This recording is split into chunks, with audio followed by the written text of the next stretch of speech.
السلام عليكم ومرحبا بكم وألف مرحبا على قناتي وقناتكم شهوات أم مريم. اليوم بغيت ندير معكم كيكة الحامض لعشاق الحامض. ندوز المقادير. عندي 4 البيضات وعندي قرصة ديال الملح، نضيف عليهم كاس ديال السنيدة وكاس ديال الزيت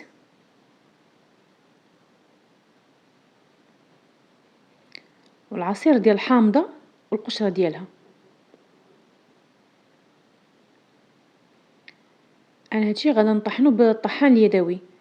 ممكن نتوما الى ما عندكمش هذا الطحان اليدوي غادا تجمعوا هاد السوائل كاملين في الخلاط ديال العصير، ولكن الحليب لا، نطحنو هادشي هو الاول عاد غنضيفو الحليب من بعد.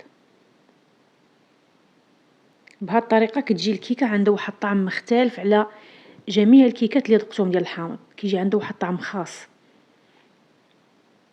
كنطحن هادشي مزيان عاد غنضيف الحليب.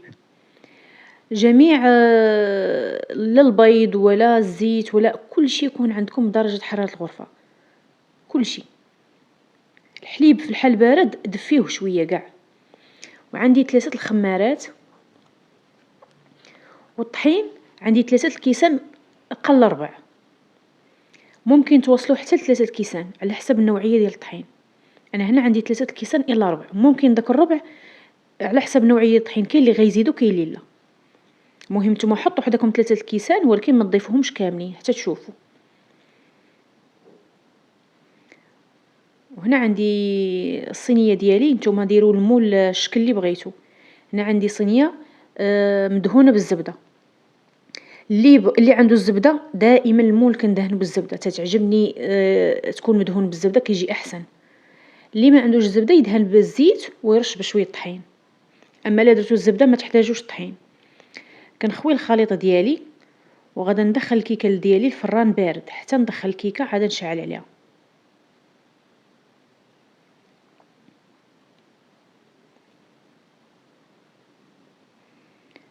بالنسبه للتزيين ديال الكيكه انا باغي نزينها بالكوك محمر.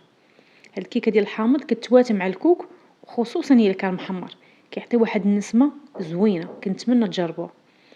بالنسبه للكوك محمر يعني ديروا الكميه اللي بغيتو، ولكن خاصكم تكونوا واقفين عليه لانه كيتحمر بسرعه. ديروا في المقله ديالكم وبقاو كتحركوا حتى يتحمر معكم.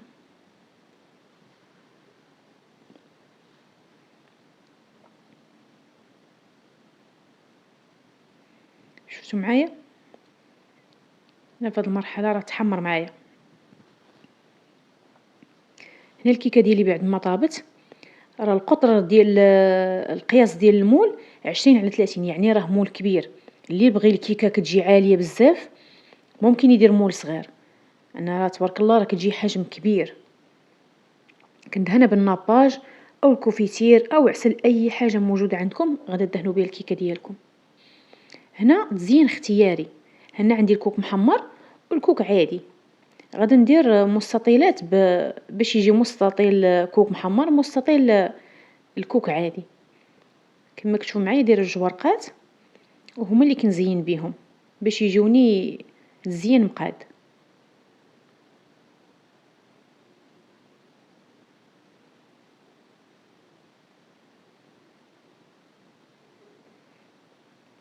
كنبقى على هذه الطريقه حتى نكمل كل شيء.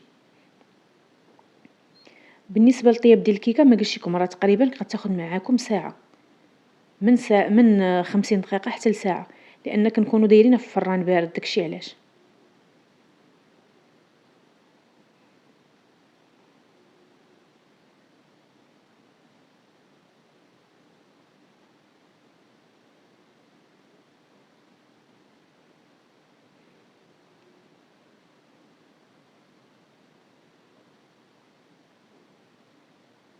كيف ما شفتوا معايا راه تزيين بسيط، ولكن الطعم ديالها راه كيستاهل انكم تجربوها.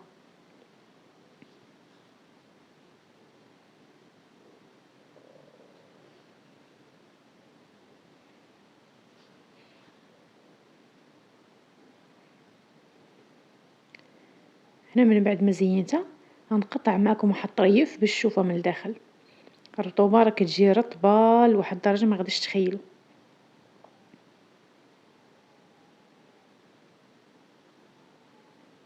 من الداخل راه كتجي مهوية ورطبة.